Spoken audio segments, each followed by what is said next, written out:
Assalamualaikum warahmatullahi wabarakatuh. Selamat sore dan kembali ke channel.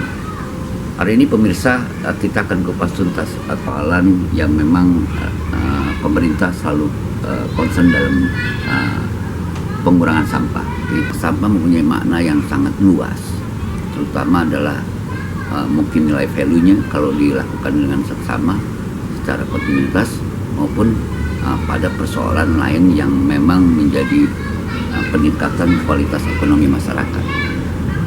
Namun perlu kita ketahui ada beberapa faktor yang menjadi kendala sebenarnya di masyarakat. Kenapa bank sampah tidak berjalan dengan sempurna? Atau ada juga yang sempurna. Inilah korelasi dalam hubungan ini. Saya bertemu dengan Pak Joko. Pak Joko, selamat sore. Selamat sore ya. Saya bertemu dengan Pak Joko Sarjono. Beliau ini adalah merupakan aktivis lingkungan maupun juga salah satu ya kita anggap pengamat juga lah di lingkungan hidup, karena beliau juga berkarir memegang beberapa forum ya Pak ya. Pak Joko di DKI forum bank sampah ya juga ya. Forum Sahabat Proklim. Sahabat Proklim, apalagi di bidang proklim sangat luas ya. Di DKI Jakarta ya Pak ya. DKI Jakarta. Oke Pak Joko. Pak Joko, saya langsung aja nih. Sejauh mana Pak Joko paham betul dengan bank sampah yang ada di wilayah DKI Jakarta perkembangannya? Bisa cerita Pak Joko? Oke, terima kasih. Assalamualaikum warahmatullahi wabarakatuh. Bahwa permasalahan persampahan di Indonesia, khususnya di Jakarta, merupakan isu global, yang mana sampah hadir setelah kita memakai sesuatu lalu membuangnya. Bersih di rumah tapi masalah tempat lain. Oleh sebab itu kita perlu mensikapi sampah secara bijak dan benar. Dalam hal ini penanganan sampah tidak bisa hanya mengandalkan pemerintah. Pemerintah sebagai pemegang regulator ini harus dibantu oleh masyarakat. Untuk mensikapi hal tersebut, kita ketahui bahwa pembuangan sampah DKI Jakarta ke Bantar Gebang hampir 7.800 ton per hari. Yang mampu dikelola kurang lebih baru hanya 200.000 ton. Ini menyisakan persoalan yang cukup pelik ini. Berarti perlu disiasati. Ya, makanya dengan itulah pemerintah provinsi sudah mengeluarkan aturan, yaitu dalam bentuk Pergub 77 tahun 2019, yaitu tentang pengelolaan sampah lingkup RW, bidang pengelolaan sampah RW yang tertera dengan BPS RW. Dan hal ini pemerintah sudah melakukan bantuan sarana dan prasarana, seperti ada 9 item. Di dalamnya ada composting dan sebagainya, peralatan, ada gerobak, ada cangkran, ada karung, ada ember, ada komposter, ada empat dan sebagainya. Kurang lebih ada 9 item yang sudah tahun 2024 sudah didistribusikan kepada seluruh RW se-DKI Jakarta, yaitu kurang lebih 2.940. Dilimpahkan itu ya Pak? Sudah dihibahkan, dibantu oleh agar dari dalam hal ini RW-RW bisa mengelola dengan benar terkait dengan pengelolaan sampah ini. Makanya di Jakarta ada gerakan namanya Gerakan Jakarta Sadar Sampah. Nah, inilah yang persoalannya. Banyak RW-RW yang sudah membentuk BPS, tapi ada beberapa kendala. Kendalanya kurangnya personil. Yang kedua, kurang akuntansinya belas sendiri.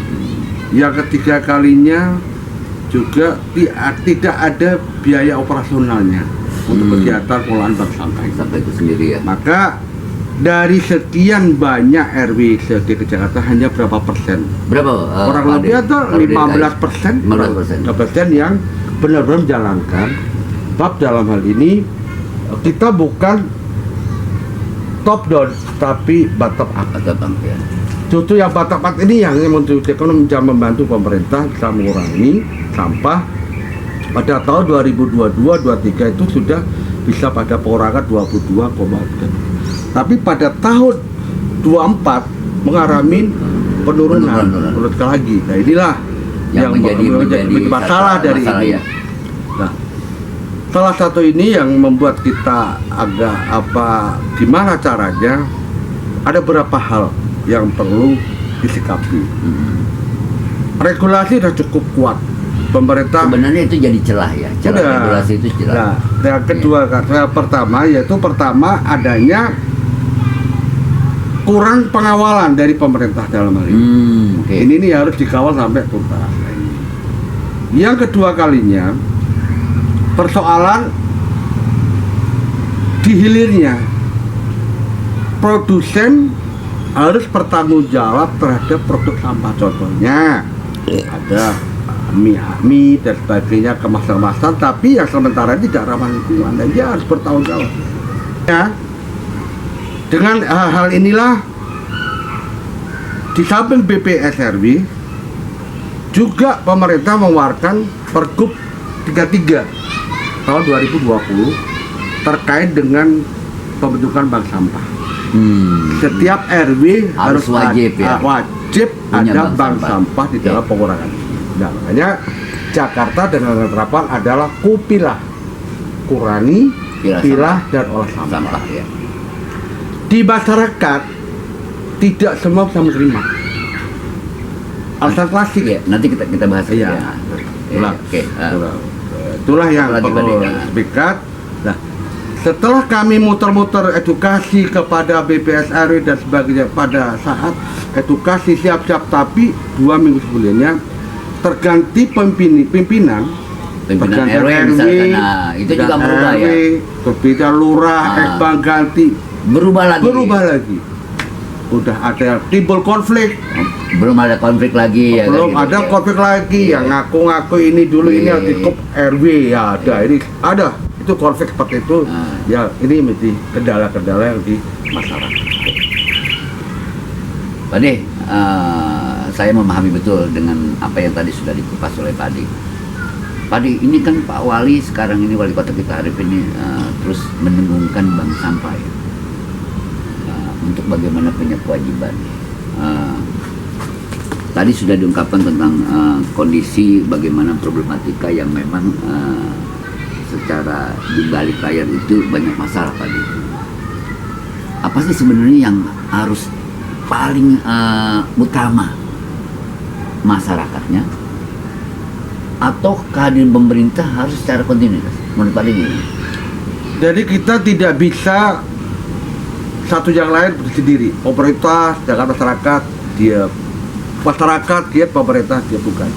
Makanya dengan era dulu ada, makanya Jakarta perlu kolaborasi. Nah, kolaborasi bersih Jakarta untuk Indonesia. Ini tema yang seperti itu. Kita nggak bisa hanya mengandalkan pemerintah, nggak bisa. Pemerintah tidak mampu untuk menangani ini. Perlu bantuan masyarakat ya. Tetapi masyarakat sudah memenuhi kewajibannya membantu dengan bank sampah dan sebagainya. Pertanyaannya, persoalannya adalah kewajiban telah kita penuhi. Hak apa yang diperoleh oleh warga masyarakat yang telah berbuat perbuatan? Artinya kalau kondisi itu 15% itu yang hidup ya, itu kan bisa menjadi percontohan Pak Ade. Menurut Pak Ade gimana? Itu sebenarnya bisa di-manage oleh pemerintah ya? Bisa. Kenapa itu tidak diberikan kompensasi misalnya gitu? Iya. Pak Ade gimana? Nah itulah dengan adanya ini kita dengan yang hidup dan tidak ini, yang hidup itu untuk memacu ini, jangan sampai ini perlu adanya insentif. Oh, jadi perlu didorong oleh insentif bagi mereka bank sampah TBSRW sudah berjalan. Bukan apresiasi, insentif bagi mereka sebagai motivasi gitu loh. Ya. Terus satu. Terus yang kedua, harus benar-benar gerakan ini jangan program, gerakan. Oh, kita berubah. Mindsetnya berubah, jangan program, tapi gerakan masyarakat dan pemerintah bersama-sama untuk menangani sampah ini. Nah, pemerintah udah bagus. Di samping setiap BPS RW dikasih PJLP pendamping. Artinya harus ada PJLP pendamping ya? Sebagai untuk memacu tugasnya membantu RW dan sebagainya. Tetapi kenyataannya banyak PJPLP RW itu nggak jalan karena tidak paham atau bagaimana? Satu, mungkin banyak kerja dia. Yang kedua kalinya ya kurang paham mereka. Makanya tugas mereka adalah mendampingi dalam hal sosialisasi pada masyarakat. Nah, makanya ini yang dibutuhkan peran kepala kelurahan dalam ini termasuk RW-nya. Terus kalau perlu ada target ya, pengurangan sampah, dan tapi dalam ini perlu edukasi pada masyarakat. Nah, masyarakat insya Allah itu akan mau menjalankan, tapi benar-benar gitu loh. Nah, satu tentang BPS RW.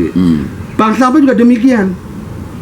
Kami Bank Sampah Josor Mandiri berdiri sendiri sejak 2013 atas wadahnya murni masyarakat tanpa bantuan pemerintah. Dan itu berhasil. Ternyata sampai sekarang ini masih berjalan dengan baik. Alhamdulillah, sejak kita kenal dengan lingkungan hidup, akhirnya dapat fasilitas, dapat ini sampai sekarang ini.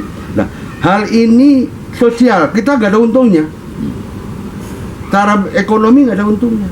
Sedangkan di bank sampah di sini, contohnya adalah bank sampah mengelola sampah anorganik dan organik. Setiap bulannya sampah organik bisa kontribusi 1,2 ton per bulan. Bisa mengurangi itu organik. Anorganiknya 300 sampai 500 kurang lebih sampah. Dan benar alhamdulillah masyarakat sadar. Tapi ini perlu ada keteladanan. Contoh seorang pemimpin di daerah, RT, RW.